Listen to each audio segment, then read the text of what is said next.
Hello everyone, आप सबका FT Gurukul में स्वागत है। जैसे कि हमारा जो सीरीज चल रहा है कि जितने भी प्रीवियस ईयर क्वेश्चन हैं, जितने कराने मेरे को टायर 1, टायर 2, टायर 3 में हो गए, तो ये मेरी सीरीज कंटिन्यू चलती रहेगी जब तक पूरे प्रीवियस ईयर जितने क्वेश्चन होने जाए।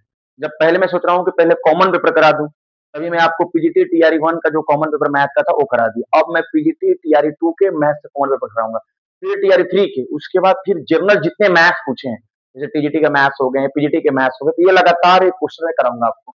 इसके लिए सिर्फ कुछ नहीं करना है आपको, एक मेरे लिए बस चैनल को सब्सक्राइब करना है, कमेंट करके बताना है क्या कैसा लग रहा है, क्या हो रहा है, या किसी भी टॉपिक में प्रॉब्लम हो तो भी आप बता सकते हैं मेरे को, और ये बिल्कुल मुफ्त है। आप और लोगों को शेयर करिए जिससे बच्चे, गरीब बच्चों के पास पहुंच पाए भाई, कि कैसे क्वेश्चन करना है, कैसे क्वेश्चन एग्जाम में आने वाले हैं, कैसे पूछे जाएंगे। आइए क्वेश्चन नंबर फर्स्ट देखते हैं। पहला क्वेश्चन है कि एक आयताकार हॉल के फर्श की परिधि दिया है, परिधि 250 मीटर है। स्क्रीन पर आप सब क्वेश्चन देख रहा होगा, मैं यहाँ पे अपने लिए क्वेश्चन रखा हूँ। ठीक, अब आपकी स्क्रीन पर आप देखिए, लिखा है एक आयताकार हॉल के फर्श की परिधि 250 मीटर है। यदि 10 रुपया प्रति वर्ग मीटर की दर से चारों दीवारों को पेंट कराने की लागत 15,000 है। ठीक है, तो हॉल की ऊंचाई ज्ञात करिए। देखिए हमसे परिधि दिया है ना, आप जानते हैं रेक्टेंगुलर पेरीमीटर का फॉर्मूला क्या होता है, 2 ब्रैकेट में लेंथ प्लस, ये क्वेश्चन में दे रखा है 250, अब जो दिया है वो रख दीजिए 250। फिर हमसे चारों दीवार को जो हम पेंट करा रहे हैं, तो चारों दीवारों का क्षेत्रफल होता है 2 ब्रैकेट में L plus B into H, ये चारों दीवारों के क्षेत्रफल का फॉर्मूला एरिया का। हमसे बोला क्या है कि जो एरिया दिया नहीं है, लेकिन हमसे बोल रखा है कि 10 रुपया वर्ग मीटर स्क्वायर पेंट करा रहे हैं तो 15,000 लगता है। आप बात कुछ मत करिए, जब टोटल रुपए में अगर आप 10 से डिवाइड कर देंगे तो एरिया निकल जाएगा। देखिए इसे कट गया, 1500 हो गया। आप 2 ब्रैकेट में एल प्लस बी का वैल्यू क्वेश्चन में दिया है, रख दीजिए। 250 इंटू एच बराबर 1500, काट दीजिए, 25 से कट जाएगा 6 बार में। एच की वैल्यू कितनी आ जाएगी, 6 मीटर। यही इस प्रश्न का क्या हो जाएगा, आंसर हो जाएगा। ठीक है, आइए नेक्स्ट क्वेश्चन देखते हैं। नेक्स्ट क्वेश्चन आप स्क्रीन पे देखिएगा, दिखाई देगा स्क्रीन पे, क्योंकि ये ऑप्शन वाले क्वेश्चन है। मैं पढ़ के ऑप्शन बता रहा हूँ, आप स्क्रीन पे देखते रहिएगा। क्वेश्चन लिखा है कि निम्नलिखित में से कौन सा कथन सत्य नहीं है। ये सेकंड क्वेश्चन है। लिखा है प्रत्येक प्राकृतिक संख्या कौन संख्या है, प्रत्येक प्राकृतिक संख्या जितने भी नेचुरल नंबर है, प्राकृतिक संख्या मतलब नेचुरल नंबर, नेचुरल नंबर 1 2 3 कितना हो लिखेंगे, तो पूर्ण संख्या जीरो से स्टार्ट होता है, 0 1 2। हमसे पूछा कि क्या जितने भी प्राकृतिक संख्याएं हैं वो सब के सब पूर्ण संख्या है? बिल्कुल, बिल्कुल है, यानी ये कथन सही है। हमसे पूछा कौन कथन सही नहीं है। दूसरा, प्रत्येक पूर्णांक संख्या पूर्ण संख्या। अब पूर्णांक संख्या किसको कहते हैं, पूर्णांक संख्या तो समझते हैं आप। देखिए इंग्लिश में बताते हैं आपको, जो इंग्लिश मीडियम वाले हैं उनको दिक्कत होगा। देखिए लिखा every integer is a whole number, every integer is a whole. अब बताइए इवरी इंटीजर, इंटीजर का मतलब होता है माइनस इनफाइनाइट से प्लस इनफाइनाइट। जीरो की तरफ चलेंगे तो इधर आएंगे तो -1 -2, इधर आएंगे 1 2 3। अब बताइए ये तो होल नंबर है सॉरी, पूर्ण संख्या है, लेकिन हमसे पूछा है कि इवरी इंटीजर, बताइए प्रत्येक इंटीजर, ये कहाँ होल नंबर में आता है, यानी ये ऑप्शन क्या हो जाएगा, गलत हो जाएगा। हमसे पूछा भी कौन सा क्वेश्चन गलत है, अब आगे हम पढ़ के देख लेते हैं और बाकी, लेकिन ऑप्शन के अनुसार से बी ऑप्शन सही हो गया। ठीक है, आगे देख लेते हैं, कहीं ऐसा ना भी हो कि सी और डी सही हो जाए, तो both A and B correct हो जाएंगे, या डी ऑप्शन मतलब ऑल ऑफ द अबव, जैसे वो ऑप्शन दिया रहेगा हमारे को। ठीक है, लिखा every natural number is an integer, बात जितने भी नेचुरल नंबर है, लिखा था ना 1 2 3 4 5 ये नेचुरल नंबर है, ये सबके सब इंटीजर है। इंटीजर में माइनस इनफाइनाइट भी होते हैं, -1 -2 -3 -4, ये इंटीजर है, लेकिन every natural number is integer. Yes, यानी ये भी क्वेश्चन ठीक है। लिखा है, अब उसके बाद पूछा more than one of the above, तो ये तो होगा नहीं, यानी ऑप्शन हमारा जो बी ऑप्शन होंगे क्वेश्चन के, वही इस प्रश्न का क्या हो जाएगा, उत्तर हो जाएगा। ठीक है, बोला था कौन सही नहीं है, ये ऑप्शन से क्वेश्चन थे, इसमें कुछ नहीं, बस समझाने के लिए आपको इतना समय लगा, नहीं तो आप ऑप्शन एग्जाम में पढ़ेंगे, आप यूं टिक कर देंगे इसको। ठीक है, बाकी बेटा कोई दिक्कत हो आप कुछ मत करिए, चैनल के जो अपने लिंक है हमारे, उसमें आप कमेंट करके पिन कर दीजिए कि सर इस तरह क्वेश्चन में दिक्कत है, टॉपिक का नाम बता दीजिए, आपको एक एक क्वेश्चन का हम जवाब देंगे। ठीक है, नेक्स्ट क्वेश्चन देखिए, लिखा है कि the average of 7 consecutive number is 20। कह रहा है कि देखिए हम इसको बड़ा मेथड से बता सकते हैं, छोटा मेथड कौन सा है, तो हमको एग्जाम निकालना है, हमको वहां दिखाना नहीं है। 7 है ना, हम लाइन खींच रहे साथ, 1 2 3 4 5 6 7। ठीक, हमसे बोला 7 कंसेक्यूटिव नंबर इज, एवरेज दिया 20 है, एवरेज का मतलब बीच में आता है, 3 इधर से है 3 इधर से है, यानी यहाँ पे 20। ठीक, हमसे पूछा क्या है, द लार्जेस्ट नंबर। अब देख 7 कंसेक्यूटिव ने, कंसेक्यूटिव का मतलब होता है लगातार, हम इधर क्यों लिखे? हमसे पूछा ही नहीं है। हमसे पूछा बड़ा कौन होगा, तो 20 के बाद क्या आता है? 21, 22, यहाँ क्या आ जाएगा? 23। सबसे बड़ा नंबर पूछा है, 23 आंसर हो। करना ही नहीं। ठीक है बेटा, एकदम क्वेश्चन ध्यान से पढ़िए, ध्यान सुनिए। नेक्स्ट क्वेश्चन देखिए। नेक्स्ट क्वेश्चन लिखा है आपको, ऑप्शन से भी है। क्वेश्चन लिखा है कि एक इक्वेशन दिया, क्वाड्रेटिक इक्वेशन का, लिखा है ax square plus bx plus c, ये क्वाड्रेटिक इक्वेशन दिया है। हमसे पूछा है कि इसके, बोला है कि has two distinct real root, कह रहा है कि अगर इसके दो डिस्टिंक्ट रियल रूट हैं, तो ऑप्शन पूछा है कि बताइए ऑप्शन में से कौन से सही होंगे। पता है जब भी दो डिस्टिंक्ट रियल रूट पूछे ना, आप एकदम दिमाग में गांठ बांध लीजिए कि डी ग्रेटर देन जीरो होगा। डी ग्रेटर जीरो होगा। डी का मतलब क्या? डी बराबर फॉर्मूला होता है, डिस्क्रिमिनेंट निकालने का फॉर्मूला होता है, डी बराबर होता है बी स्क्वायर माइनस 4ac। ये अगर जीरो से बड़ा होगा तो टू डिस्टिंक्ट रियल रूट होगा। आप ऑप्शन में देखेंगे तो ये ऑप्शन दिया होगा, ये ऑप्शन सही। ठीक है, आइए नेक्स्ट क्वेश्चन देखते हैं। नेक्स्ट क्वेश्चन की जगह है अभी यहाँ पे क्वेश्चन, आप स्क्रीन पे देखिए। नेक्स्ट क्वेश्चन यहाँ बता दे रहे हैं। लिखा है कि Mohan can do a bit of work 25 days, मतलब मोहन जो है एक काम को 25 दिन में करता है। ठीक है, हिंदी वाले को भी हिंदी पढ़ के सुना दे रहे हैं भाई, हिंदी वाले घबराएंगे नहीं। ठीक है, इंग्लिश हिंदी दोनों में क्वेश्चन अवेलेबल है। लिखा है कि मोहन 25 दिनों में एक काम कर सकता है जिसे सोहन 20 दिन में कर सकता है। यानी मोहन अगर इस काम को करता है तो इसको 25 दिन लगते हैं, सोहन इस काम को करता है तो 20 दिन लगते हैं। अगर ये दोनों साथ काम कर रहे हैं, 25-20 का एलसीएम 100 हो जाएगा।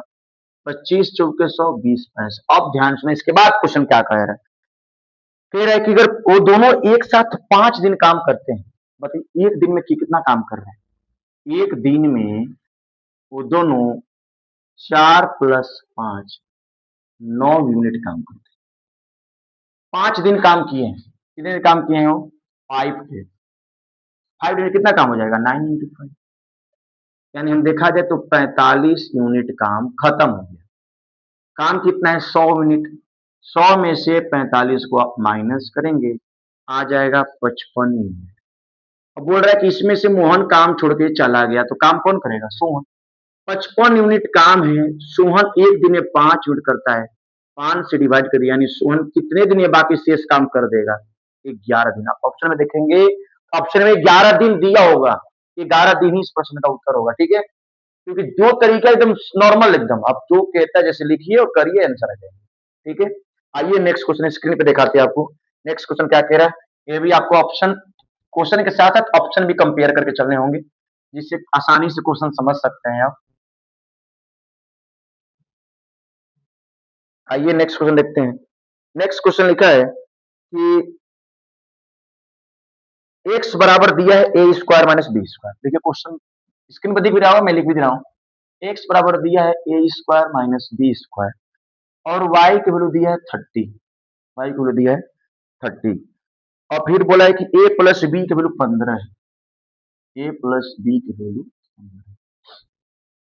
अब ऑप्शन दिया, इसने पूछा है कि x is lesser than y if a बराबर b, x is greater then y if a greater than b, y is greater than x if a बराबर a बाई b। तो हम सॉल्व कर देते हैं ना, ऑप्शन खुद मैच करेंगे। हम कह रहे हैं x निकालना है, ए स्क्वायर माइनस बी स्क्वायर बराबर होता है ए प्लस बी इंटू ए माइनस, यही ना होगा। अगर x निकालेंगे तो a प्लस बी को 15, यानी x बराबर हो जाएगा a minus 15 into A minus. हमको x और y में क्या कहना है? कंपेयर करना। अगर मान लीजिए कंडीशन दे रहे हैं, इफ पहला ऑप्शन लिखा है a बराबर b हो, अगर a और b बराबर हो, जानते हैं जैसे ही आप a बराबर b करेंगे तो x को जानते हैं कितना जाएगा? 15 इंटू जीरो, यानी x में क्या आ जाएगी? जीरो। x जीरो का मतलब होता है कि y बड़ा है, x क्या है? छोटा है। पहला ऑप्शन क्या लिखा है? x is lesser than y, यानी पहला ऑप्शन हमारा सही हो जाएगा। अगर a बराबर b हो तो हम कह सकते हैं कि x छोटा है और y क्या है? बड़ा है, क्योंकि तो x जीरो और y कितना है? 30 है। दूसरा ऑप्शन लिखा है x is greater then y if a greater than b, कह रहे हैं कि a बड़ा हो और b छोटा हो, x क्या होगा? बड़ा हो जाएगा y से। आप करके देख लीजिए, a की जगह मान लीजिए हम 2 रख दे रहे हैं, a की जगह हम 2 रख दें और b की जगह मान लो 1 रख, तो आप जब सॉल्व करेंगे तो 15 ब्रैकेट में 2 माइनस 1, x निकलेगा यहाँ से। x बराबर निकालेंगे तो 2 में से 1 गया 1, यानी x में कितना आ गया? 15। x तो बड़ा नहीं है। पहला ऑप्शन कहा था कि अगर a की वैल्यू b से बड़ी हो तो x ग्रेटर देन y होगा, यानी पहला, दूसरा ऑप्शन क्या हो जाएगा? जो b ऑप्शन था वो हमारा वो गलत हो जाएगा। ए ऑप्शन क्या है हमारा? सही है। अब सी ऑप्शन भी चेक कर लेते हैं। सी ऑप्शन कहा है कि y is greater than x, y is greater than x। If x लिखा x, इफ a बराबर b, कंडीशन वही है, बस घुमा के स्टेटमेंट लिखा है।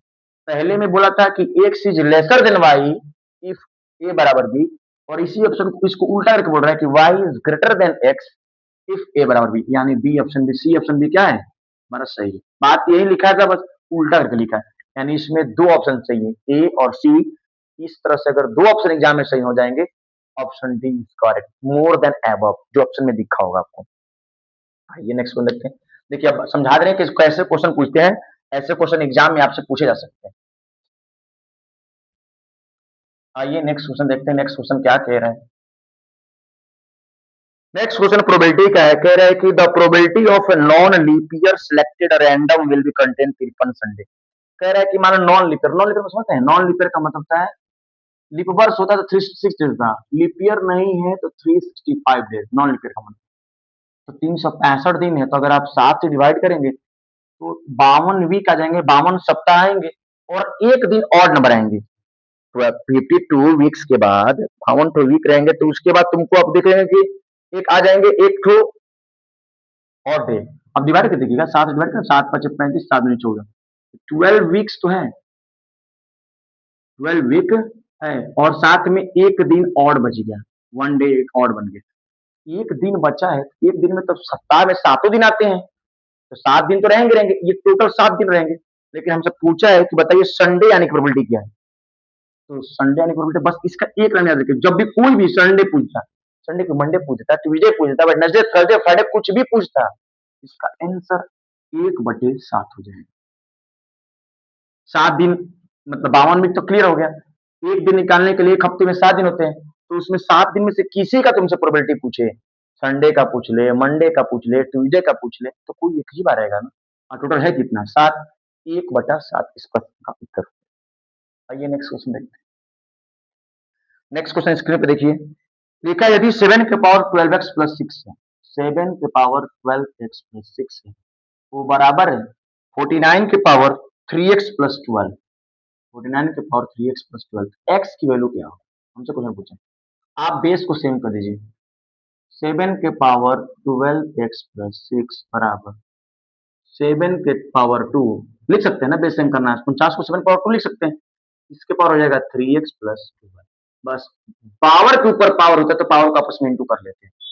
तो 7 के पावर 12x प्लस 6 बराबर है 7 के power 6x plus 22। Base same तो पावर सेम, आप यहां से लिख सकते हैं 12x प्लस 6 बराबर 6x प्लस 24। ये प्लस में जगह तो क्या हो जाएगा माइनस में, 12x माइनस 6 बराबर 24 माइनस 6, 6x बराबर 18, x वैल्यू कितनी हो जाएगी 3, तो 6 से 18 कट जाएगा 3 बार, यानी इस प्रश्न का उत्तर क्या हो जाएगा, x की वैल्यू 3। यही आपके 8 क्वेश्चन थे जो पीजीटी टायर 2 में मैथ्स के कॉमन पेपर में जो पूछे गए थे। मैथ ही क्यों, आपको फिजिक्स का हो, केमिस्ट्री वाला किसी में हो, सब में कॉमन पेपर सेम रहता है। ये मैथ के कॉमन जो कॉमन पेपर आते हैं उसमें 8 सवाल थे, मैंने 8 का आंसर आपको दे दिया। बाकी किसी भी क्वेश्चन में अगर अभी भी आपको प्रॉब्लम होगा तो आप कमेंट में आप हमको बता दीजिए, किस क्वेश्चन में मैं दोबारा फिर से उसको समझा दूंगा आपको। ठीक है, थैंक यू।